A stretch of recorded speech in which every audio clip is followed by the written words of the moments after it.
नमस्कार दोस्तों, मैं कुलतेज। स्वागत है आपका केवी शो में। मुझे याद है मैं जब नया ऑस्ट्रेलिया में आया तो बड़ी बड़ी लंबी शिफ्ट्स हुआ करती थी एज अ फार्मासिस्ट। तो मैं एक दिन चुपचाप गाड़ी में बैठा हुआ था, तो बड़ी अच्छी सैलरी थी, स्टेबल करियर था, फार्मासिस्ट इंचार्ज था और लोग कहते थे Kultej you have done it very well. आया यहाँ एग्जाम्स क्लियर करे, लाइसेंसिंग ली, लेकिन हर सुबह ना कुछ मिसिंग लगता था। क्या मिसिंग था? पैसा मिसिंग था, अपॉर्चुनिटी मिसिंग थी, कहीं ना कहीं कुछ गैप था। तो बाद में ऐसा महसूस हुआ कि यार मेरा ना पर्पस मिसिंग है। और फिर एक छोटा सा जापानीज वर्ड मेरी लाइफ में आया जिसने पूरा सवाल ही बदल दिया। शब्द है इकागाई। इसका मतलब होता है सुबह उठने की वजह, your reason for waking up every morning. सोचिए क्या आपके पास वो वजह है? क्योंकि मैं आपको कुछ और चीजें भी साथ में इंक्लूड करता हूँ कि जब मैं बिजनेसेस और बढ़ाने लगा, जब मैं चाइल्ड केयर सेंटर्स में जाने लगा, मेरी टीम एक्सपैंड होगी, कहीं ना कुछ मिसिंग लिंक था। तो मुझे ऐसे लगा कि यार कहीं ना कहीं पर्पस मिक्स है, वो मजा नहीं आ रहा, वही मजा जो सबको देना चाह रहे थे। जी हाँ, वही मजा। तो जापान में लोग इसे इकागाई कहते हैं। इकागाई कोई कॉम्प्लिकेटेड वर्ड या डायग्राम नहीं है, वो लोग इसे जीते हैं, उनके पास एक पर्पस है। लेकिन हमने वेस्ट में इसको 4 सर्कल्स में बांटा है। नंबर 1, जो चीजें आपको पसंद है। नंबर 2, जिसमें आप बहुत अच्छे हो, जिस काम में बहुत अच्छे हो। नंबर 3, जो दुनिया को चाहिए। नंबर 4, जिसके लिए आपको पैसे मिलते हैं। जब मैंने देखा इन सर्कल्स में झांक के कि मैं अपनी लाइफ में क्या ये सर्कल्स डाल सकता हूँ, तो बड़ा इंटरेस्टिंग हुआ। हेल्थ केयर, जिसमें बहुत अच्छा हूँ, फार्मासिस्ट हूँ और जिसकी दुनिया को जरूरत भी है। बिजनेस, जिसके लिए मुझे पैसे मिलते हैं, तो मेरी फार्मेसी है, चाइल्ड केयर है। लेकिन एक सर्कल कहीं ना कहीं मिसिंग था, जो खाली था और जिसे मैं बड़ा ट्रूली लव करता हूँ और करता था भी और करता रहूंगा आगे भी, वो है सीखना और सिखाना। भगवान की, ईश्वर की इतनी कृपा रही है कि मैं बहुत सारा ट्रैवल कर रहा हूँ, तो बहुत सारी बुक्स पढ़ी हैं। तो बुक्स पढ़ना, उन्हें टेस्ट करना और लोगों के साथ शेयर करना ही मेरा पैशन था। इसलिए मैंने केवी शो की शुरुआत की। एक इमिग्रेंट, एक इम्परफेक्ट इंग्लिश के साथ कैमरे के सामने बैठ गया। पहली वीडियो में से ऑलमोस्ट नेग्लिजिबल व्यूज थे, कुछ यार दोस्त मित्रों के थे। सच कहूं बड़ा एम्बैरेसिंग हुआ। मैंने रात को यूट्यूब ट्यूटोरियल से कैमरे के एंगल सीख रहा था और मैं अपनी वाइफ प्रभजोत को कहने लगा कि यार कुछ नहीं हो रहा, आई थिंक एफर्ट्स नहीं हो रहे। लेकिन मैंने एक प्रॉमिस किया था कि हर हफ्ते एक वीडियो जरूर डालूंगा, काम तो फिर भी करूंगा। और मैंने सीखा खुद से किए गए छोटे प्रोमिसेस को निभाना ही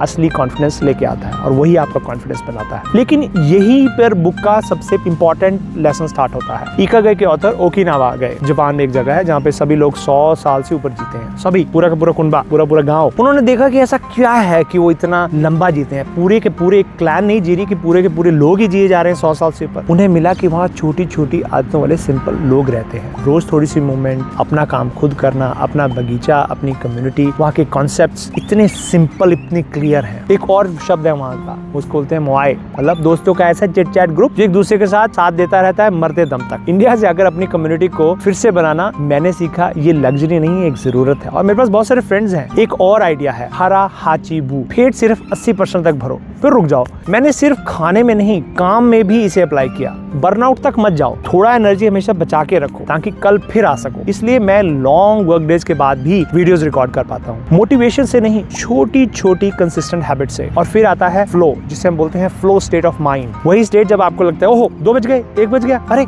पता नहीं चला, अरे मैं कब आया था, आज को टाइम का पता ही नहीं लगा। इसे कहते हैं फ्लो स्टेट। मेरे लिए वो होती है जब मैं आपके साथ बातें करता हूँ, जब मैं वीडियोस बनाता हूँ, जब मैं स्क्रिप्ट्स लिखता हूँ, मुझे नहीं पता चलता है कि मैं कितना टाइम लगा देता हूँ। इसको बोलते हैं हैवी फ्लो स्टेट। सीरियसली एक सेकंड रुकिए और सोचिए। जापानीज एक और चीज सिखाते हैं, वबी साबी, इम्परफेक्शन में ही ब्यूटी है। मेरी इंग्लिश परफेक्ट नहीं है, मेरी वीडियोस परफेक्ट नहीं है, लेकिन मैं पब्लिश करता हूँ क्योंकि इम्परफेक्ट एक्शन परफेक्ट इंटेंशन से हमेशा बेहतर होती है। एक पुरानी जापानीज कहावत है जो बुक में भी आती है कि अगर 5 बार गिरो तो 6ठी बार उठो, 7 बार गिरो तो 8वीं बार उठो। हर लो व्यू के बाद मैं वापस आता हूँ और वापस आ रहा हूँ। आज 3000 से ज्यादा सब्सक्राइबर्स हैं, 30-40 हजार से ऊपर ज्यादा व्यूज हैं। मैं कुछ स्पेशल नहीं हूँ, बस मैंने रुकने से मना कर दिया। तो इकागाई का असली मैसेज क्या है? ये नहीं कि कोई मैजिकल वांड या लेके आपके पास घुमाएगा और आपको कहेगा oh now you can do it, no nothing. ये है, इसमें पर्पस को ढूंढना नहीं है, इसमें पर्पस को बनाना है। You have to build your purpose. और छोटे छोटे स्टेप से, रोज के कामों से, अपने लोगों के साथ। शायद वो पर्पस उसी में छुपा है जो आप रोज काम करते हैं, सिर्फ आपके